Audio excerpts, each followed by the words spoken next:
श्री कृष्ण गोविंद हरे मुरारी, हे नाथ नारायण वासुदेव।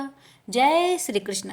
प्यारे भक्तों, आज अमावस्या व्रत में आप सभी श्रवण करेंगे श्रीमद् भागवत गीता पाठ का यह अध्याय।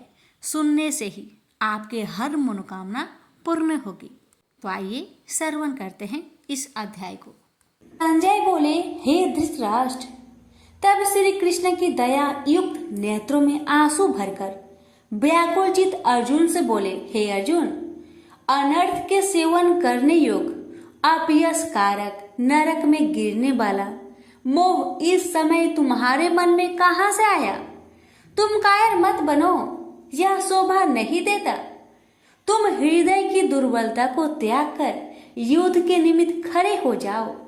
अर्जुन ने कहा, हे मधुसूदन, मैं रण में पूज्य भीष्म और द्रोणाचार्य के ऊपर बाण प्रहार कर कैसे युद्ध कर सकता हूँ? इस लोक में महात्मा गुरुजनों को न सताकर भीख मांग भोजन करना उत्तम है, और अर्थ की कामना के लिए गुरुजनों को मारकर उनके रक्त से सने भोगों को भोगूंगा। हम नहीं जानते कि युद्ध में कौन जीतेगा। यदि हम जीत भी लेंगे, लेकिन जिनको मैं मारूंगा उन्हें मारकर मैं तो जीवित रहना भी नहीं चाहता। वहीं धृतराष्ट्र के पुत्र हमारे सामने प्रस्तुत है। दीनता से मेरी स्वाभाविक वृत्ति नष्ट हो गई है और धर्म के विषय में मेरा चित्त मोहित हो गया है। मैं आपसे पूछता हूँ, जिससे निश्चय करके मेरा भला हो, आप मुझे समझाकर बताइए, क्योंकि मैं आपका शिष्य हूँ और आपकी शरण में हूँ। अतः मुझे ज्ञान शिक्षा दीजिए। मुझे पृथ्वी का निष्कंटक राज्य मिल जाए और देवता का भी आधिपत्य मिल जाए, तो भी ऐसा कोई उपाय नहीं दिखता कि जो मेरी इंद्रियों को दुखाने वाले शोक को दूर करे। हे गोविंद, मैं युद्ध नहीं करूंगा। यह कहकर अर्जुन चुप हो गए। संजय बोले, हे राजन, दोनों सेनाओं के बीच में खिन्न होकर बैठे अर्जुन से भगवान श्री कृष्ण ने ये वचन कहे, हे अर्जुन, जिसके लिए शोक नहीं करना चाहिए तू उसके लिए शोक करता है, और पंडितों के वचन तू कहता है। तो पंडित लोग न मरों का सोच करते हैं और न जीवितों का सोच करते हैं। यह बात असंभव है कि मैं पहले न था, तुम भी न थे, और यह राजा भी न थे, और इसके बाद भी न रहेंगे। जैसे देहधारियों की इस देह का लड़कपन, जवानी, बुढ़ापा ये अवस्था होती है, जैसे ही मृत्यु के बाद दूसरी देह की भी होती है। इसलिए पंडित लोग मोक्ष को प्राप्त नहीं होते। इंद्रियों का सप्तरादि विषयों से संयोग जारा, गर्मी आदि सुख दुख देने वाला है। आने जाने वाले और नाशवान जानकर इन्हें सहन कर। हे नर श्रेष्ठ, सुख दुख को समान मानने वाले जिन वीर पुरुष को यह ब्रह्म पदार्थ कलेश नहीं देते, वह मोक्ष पाने के अधिकारी है। असत का तो अस्तित्व नहीं है और सम का अभाव नहीं है। इस अविनाशी, अचित्य और नित्य जीवात्मा के ये सब शरीर नाशवन है। अतएव हे भारत, तुम युद्ध करो। जो पुरुष इस आत्मा को मारने वाला तथा जो मरने वाला मानते हैं, वे दोनों ही ज्ञानी नहीं है, क्योंकि यह आत्मा न मारती है न मरती है। आत्मा न कभी जन्मती है न मृत्यु को प्राप्त होती है, न कभी जन्मी थी न कभी मरेगी। यह अजनबी, नित्य, कभी न घटने बढ़ने वाली और सनातन है। नष्ट होने पर भी वह नाश को प्राप्त नहीं होती। जो पुरुष इस आत्मा को नित्य, अविनाशी, निर्विकार और अनजन्मा जानता है, वह जिसको घात करवेगा और जिसको मारेगा, जिस प्रकार मनुष्य पुराने वस्त्र फेंक कर नया वस्त्र ग्रहण करता है, उसी प्रकार आत्मा पुराने देह को छोड़कर नई देह धारण करती है। आत्मा को शस्त्र काट नहीं सकते, अग्नि जला नहीं सकती, जल भिगो नहीं सकता, न भीग या गल सकती है और न सूख सकती है। यह अविनाशी, सर्वव्यापी, स्थिर, अचल और सनातन है। यह इंद्रियों से जाना नहीं जा सकता। यह कल्पना से भी परे है और इसमें हेर फेर नहीं हो सकता। इसलिए ऐसा जानते हुए तुम्हें शोक करना उचित नहीं है। हे महाबाहो, यदि तुम इस आत्मा को नित्य जन्म लेने वाला मानते हो तो शोक नहीं करना चाहिए, क्योंकि जो जन्मा है उसकी मृत्यु है और जिसकी मृत्यु हुई है उसका जन्म होना निश्चय है। अतः जो बात अनिवार्य है उसके लिए सोच करना व्यर्थ है। जन्म लेने से पहले क्या था किसी को मालूम नहीं। मध्य में कुछ प्रकट होता है, फिर मरने से पीछे क्या होगा कोई नहीं जानता। ऐसी दशा में किसी बात का सोच करना क्या तुमको उचित है? कोई मनुष्य तो इस आत्मा को आश्चर्य से देखता है, आश्चर्यवत मानकर सुनता है, परंतु कोई देख कह व सुनकर भी भली प्रकार नहीं जानता है सबके शरीर में यह क्या आत्मा नित्य अविनाशी है। कारण सब प्राणियों के लिए तुमको सोच करना उचित नहीं। अपने धर्म को भी सोचकर घबराना उचित नहीं है, क्योंकि क्षत्रियो को धर्म पूर्वक युद्ध से बराबर कुछ भला करने वाला नहीं है। हे पार्थ, बिना इच्छा के स्वर्ग का द्वार रूप युद्ध तुमको स्वतः प्राप्त हुआ है। ऐसा सुअवसर भाग्यवान क्षत्रिय को ही मिलता है। यदि तुम अपने धर्म के अनुसार इस संग्राम को न करोगे तो अपना धर्म और बड़ाई खो बैठोगे और पाप को प्राप्त होगे। सब लोग सदा तुम्हारी अपकीर्ति करेंगे और प्रतिष्ठा वाले पुरुषों के लिए आप यश का होना मृत्यु से भी बढ़कर है। ये महारथी लोग समझेंगे कि अर्जुन डरकर संग्राम से हट गया, और अब तक जो लोग तुम्हारे पराक्रम की प्रशंसा करते हैं वही अनेक तरह के दुर्वचन कहेंगे। इससे बढ़कर दुख तुमको क्या हो सकता है? यदि युद्ध में नष्ट हो गए तो स्वर्ग के भागी होगे, जीतने पर पृथ्वी के तल पर राज्य करोगे। इसलिए युद्ध के निमित्त दृढ़ प्रतिज्ञा होकर खड़े हो जाओ। सुख दुख, लाभ हानि, जय पराजय, इन सब को समान समझकर युद्ध के लिए तैयार हो जाओ। ऐसा करने से तुम पाप को प्राप्त नहीं होगे। हे पार्थ, यह ज्ञान उपदेश ज्ञान योग के विषय में तुझसे कहा गया है। अब निष्काम कर्म योग के विषय में सुनो। जिस ज्ञान को पाकर कर्म बंधन से तेरी मुक्ति होगी। कर्म योग मार्ग में एक बार प्रारंभ किए कर्म का नाश नहीं होता और विघ्न पड़ने पर भी शुभ फल तथा इस कर्म का केवल प्रारंभ ही संसार से छुड़ाकर पूर्व ब्रह्म प्राप्त करता है।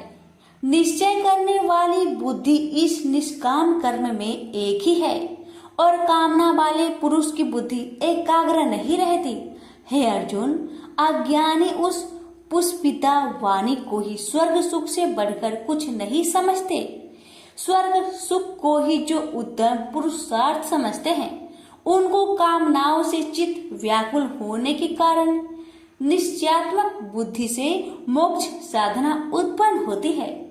कारण कि उनका चित्त भोग आदि में सदैव निमग्न रहता है। जिन मनुष्यों का चित्त इस प्रकार मोह में लिप्त है और जिसकी आसक्ति भोग विलास और ऐश्वर्य में है, ऐसे पुरुषों के अंत कारण में निश्चयात्मक बुद्धि नहीं होती। हे अर्जुन, वेद त्रिगुणात्मक सकाम है, तुम निष्काम हो जाओ। सुख दुख को समान जानकर नित्य क्षेम आदि स्वार्थों में ना पड़कर धीरजवान और आत्मनिष्ठ हो। तुमको केवल कर्म करना चाहिए, तुम्हारे अधिकार में फल नहीं। तुम ना तो फल की अभिलाषा में काम करो और ना निकम्मे ही रहो।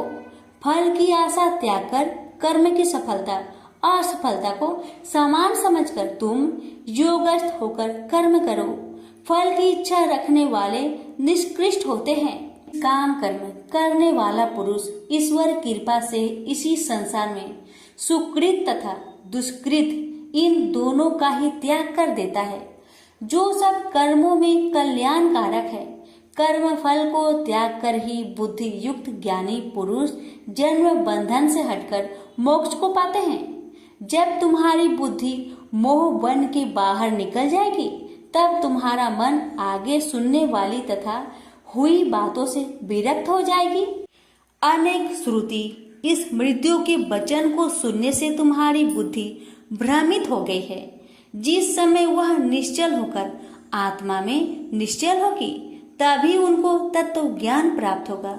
अर्जुन ने पूछा, हे केशव, आत्मा स्वरूप में निश्चल बुद्धि वाला जिसको कहा है, उनके लक्षण क्या है? श्री कृष्ण जी बोले, हे अर्जुन, जो महात्मा पुरुष मन की कामनाओं को त्याग देता है और अपने आप ही से प्रसन्न रहता है, उसको निश्चल बुद्धि वाला कहते हैं। दुख में जिसके मन खेद नहीं होता और सुख में जिसको आसक्त नहीं होती तथा प्रीति भय क्रोध जिसके जाते रहते हैं, वह महात्मा स्थिर बुद्धि वाला मुनि कहलाता है।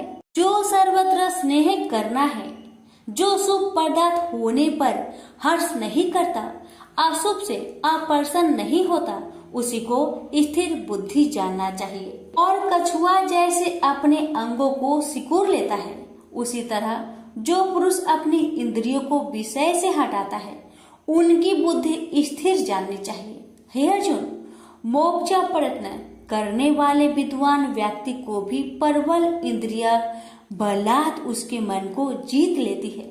इसलिए सब इंद्रियों को विषयों से रोक मेरे अंतर ज्ञान में तत्पर हो जावे। जिसने इंद्रियों को बस में कर लिया है, उसकी बुद्धि निश्चल है। जो पुरुष विषयों के ध्यान में रहता है, उसमें उसकी प्राप्ति हो जाती है। प्राप्ति होने से कामना होती है, इच्छा के पूर्ण न होने से क्रोध से अविवेक होता है, अविवेक से स्मरण शक्ति नष्ट हो जाती है, स्मरण शक्ति के नष्ट होने से बुद्धि क्षय हो जाती है। जिसकी बुद्धि का नाश हुआ, वह विनाश को प्राप्त होता है। जो पुरुष राग देश से रहित होकर इंद्रियों के विषय सुख का अनुभव करता है और अपने मन को बस में रखता है, वह शांति को प्राप्त होता है। शांति मिलने पर सब दुखों का नाश होता है। प्रसन्न चित्त वाले की बुद्धि तुरंत निश्चल हो जाती है। वो पुरुष योग युक्त नहीं है, उनको निश्चल बुद्धि उत्पन्न नहीं होती। भावना के न होने से शांति प्राप्त नहीं होती। शांत को सुख कहाँ से मिलेगा? इस कारण हे महाबाहो, जिसने इंद्रियों को विषय से सर्वथा रोक रखा है, उसी की बुद्धि स्थिर है। जब सब प्राणियों की रात होती है, उसमें संयमी जागता रहता है और प्राणी मात्र जिस समय जागते हैं, मुनि जनों की वह रात्रि है। जल से भरे पूर्ण समुद्र में जल भरने पर भी वह अपनी मर्यादा पर ही रहता है। उसी तरह जिस पुरुष में इच्छा ना रहने पर भी अनिच्छा से सब विषय भोग प्राप्त होते हैं, उसी को शांति मिलती है। विषयों की इच्छा करने वाले को शांति नहीं मिलती। जो पुरुष सब कामनाओं को छोड़कर इच्छा रहित होकर विचरता है, ममता अहंकार जिसमें नहीं है, वही शांति को प्राप्त होता है। हे पार्थ, ब्रह्मी स्थिति यही है। ऐसी स्थिति मिल जाने पर प्राणी फिर मोह में नहीं फंसता और अंत समय में निर्वाण ब्रह्म पद को प्राप्त होता है। प्रेम से बोलिए श्री कृष्ण भगवान की जय। पर श्रीमद् भगवद गीता पाठ का दूसरा अध्याय समाप्त हुआ। अब सुनेंगे दूसरे अध्याय का महात्म्य। श्री नारायण जी बोले, हे लक्ष्मी, दक्षिण देश में एक पूर्ण नाम नगर था। वहाँ एक देव सुशर्मा बड़ा धनवान रहता था। उसे साधु सेवा करते हुए 7 दिन बीते थे। तब एक बाल नाम ब्रह्मचारी आया, उसकी बहुत सेवा की और विनय से कहा, हे संत, कृपा कर मुझे श्री नारायण जी के पाने का ज्ञान उपदेश दीजिए। तब वह ब्रह्मचारी बोला, मैं तुझे गीता जी के दूसरे अध्याय का पाठ सुनाता हूँ, श्रवण कर। एक आईली वन में बकरियां चरा रहा था। वहां में भजन किया करता था।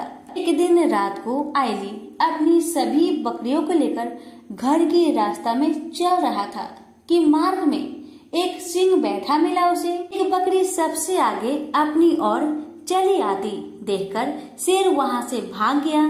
तब आयली यह देखकर बहुत हैरान हुआ और मैं भी वहाँ पर खड़ा हुआ था। उस चौराहे ने मुझे देखकर कहा, मैंने यह आश्चर्य देखा कि बकरी को देखकर शेर भाग गया। ये कैसे हुआ? तुम तो त्रिकाल लगे हो, यह वृत्तांत मुझे सुनाओ, तुम सब कुछ जानते हो। तब संत ने कहा, हे आयली, मैं तुझे एक छिपकली वार्ता सुनाता हूँ। यह बकरी पिछले जन्म में डायन थी। जब इसका पति मर गया तब यह बड़ी डायन हुई। इस सुंदर लड़के को देखे उसी को खा लेती थी। और शेर पिछले जन्म में फंदक था, वह पंछी को पकड़ने के लिए वन में जाया करता था। ये डायन भी वही वन को गई, वह डायन ने उस फंदक को खा लिया था। अब वही फंदक शेर हुआ, वह डायन बकरी बनी है। शेर को पिछले जन्म की खबर है, इसलिए बकरी को देखकर शेर ने समझा कि अभी यह मुझे खाने के लिए आ रही है। तब आयली ने कहा, मैं पिछले जन्म में कौन था? तब संत बोला, तू पिछले जन्म में चांडाल था। आयली ने कहा, हे ब्रह्मचारी जी, कोई उपाय भी है जिससे हम तीनों ही इस अधम देश से छूटे? तब संत जी बोले, हम तुम तीनों का उद्धार करते हैं। ये कहकर संत जी ने जब गीता जी के अक्षर सुनाए तो उनको सुनते ही तुरंत आकाश से विमान आए और उन तीनों को विमानों में बैठाकर बैकुंठ लोक को ले गए। अधम देह से छूटकर देव देही पाई और देव सुशर्मा भी ज्ञान को सुन मोक्ष को प्राप्त हुआ और देव देही पाकर बैकुंठ को गया। तब श्री नारायण जी ने कहा, हे लक्ष्मी जी, जो मनुष्य श्री नारायण जी के ज्ञान को पढ़े सुने वह अवश्य मुक्ति को प्राप्त होता है। प्रेम से बोलिए लक्ष्मी नारायण की जय। यहीं पर हमारी गीता पाठ का दूसरा अध्याय का महात्म्य समाप्त हुआ।